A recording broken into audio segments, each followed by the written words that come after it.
Greetings to you all, my people, and welcome to another episode of Damole News. All right, my people. So Peter Obi, while speaking on an interview on Arise TV, has come out to say that Tinubu has done excellently well, kept campaign promises. And also on this news, Tinubu continued to maintain his tease as he has come out to say that his fall was a Dobale. Alright, I'm going to be giving you guys the full details of this news, but please help us to like, share, and subscribe to this YouTube channel so that YouTube and Facebook can recommend it to more people. Thank you. So, the presidential candidate of the Labour Party in the 2023 general elections, Peter Obi, has insisted that President Bola Ahmed Tinubu has kept his campaign promises to Nigerians. Recall that Tinubu during the electionary process had promised to build a Nigeria, especially for the youth, where sufficient jobs with decent wages create a better life. He said Nigeria would manufacture, create, and invent more of the goods and services it requires,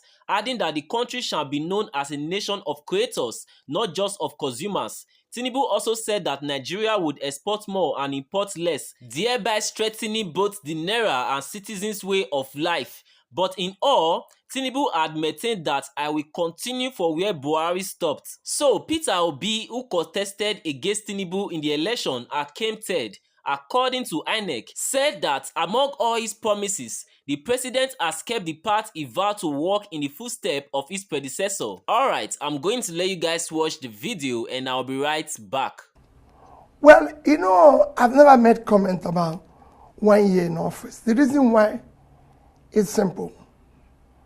I would say that President Tinubu have kept to his campaign promises. Throughout the campaign, he consistently maintained that he will continue from where Buhari stopped. And that is done very well. I would say excellent. I'll give him excellent pass mark. And it's very simple. Dollar was 460, is now 1,005. Fuel was 238, is now about 700. Diesel was 844, is now 1,415. A bag of rice is 35,000, is now about 80. A bag of beans was similar, 35, is now about 90. Gari was 27.28, is now 49.50. A tuber of yam was about 2,007 to 3,000, now is about 10,000. Tomato basket is about 40,000, that is over 150,000. Electricity is 66 kilowatts, is now over 200. You can go on and on. Our debts, even bread, which is a basic thing other countries that subside, like Egypt, bread, smaller, medium bread was 450 naira. It's not 900 naira. The big one is 900, is 1,005. Our debt, like I mentioned, was 87. By end of last year, it was actually 97. The highest we've done within that short period. Now is over 100 trillion. In fact, this year alone, the government, through the Central Bank of Nigeria, have issued and taken from the system borrowing of over 16 trillion naira. You can imagine the interest at almost 20%. It's about 3.2 trillion after 12 months. At that, last year, in a period of 9 months, we spent about 5.7 trillion servicing as debt interest on our payments. So add that. So overall, you've done well. Let's even go back to the overall of the economy. By the time he took over last year, we were still the biggest economy in Africa with $477 billion as our GDP, followed by South Africa, Egypt, Algeria, and Morocco. Today, we are number 4. South Africa is number 1 now. I think about $373 billion.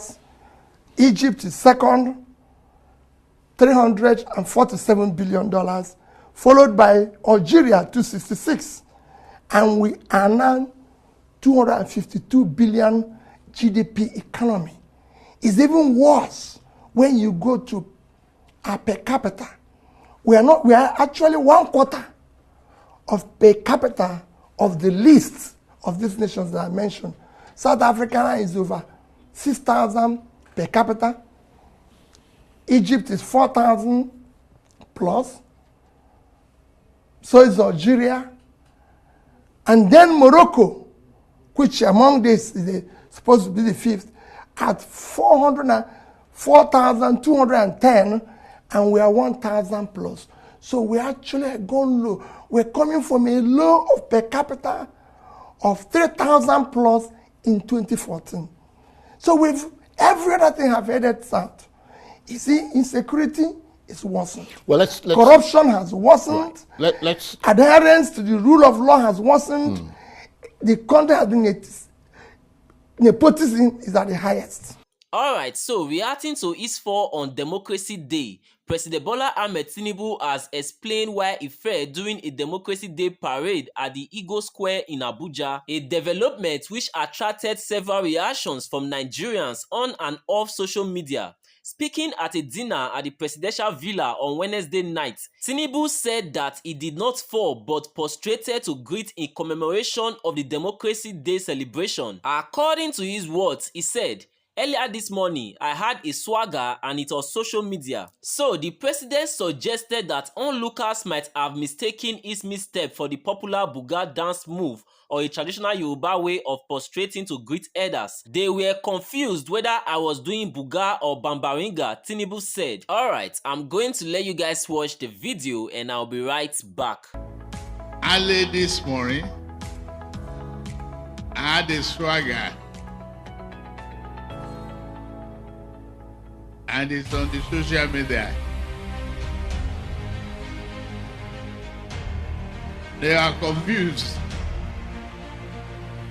whether I was doing Buga or doing Babariga.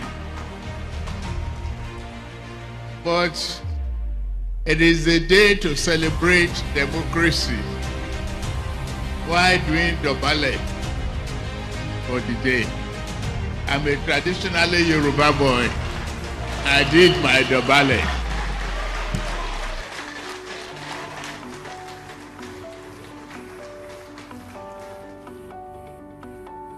Democracy is a day that is worthy of falling for.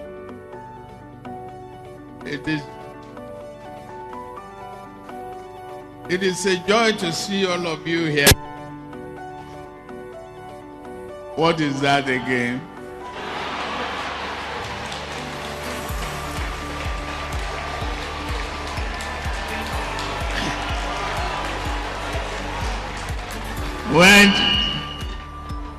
We ain't going to move an inch.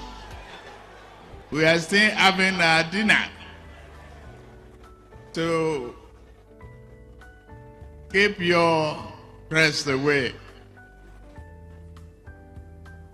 I've had excellent comment and a very touching remarks about myself and about the past. Thank you. My sincere gratitude to all of you is standing by me. I promise you I won't fall.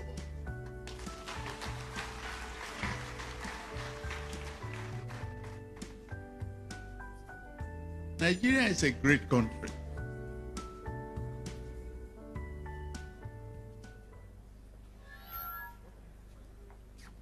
We include in our national anthem. So my people, that is it for you all. I saw this news and I decided to share it with you guys. So please let me know your opinion in the comment section, and please help us to like and share this video so that YouTube and Facebook can recommend it to more people. Thank you so much for your time and God bless you. Amen.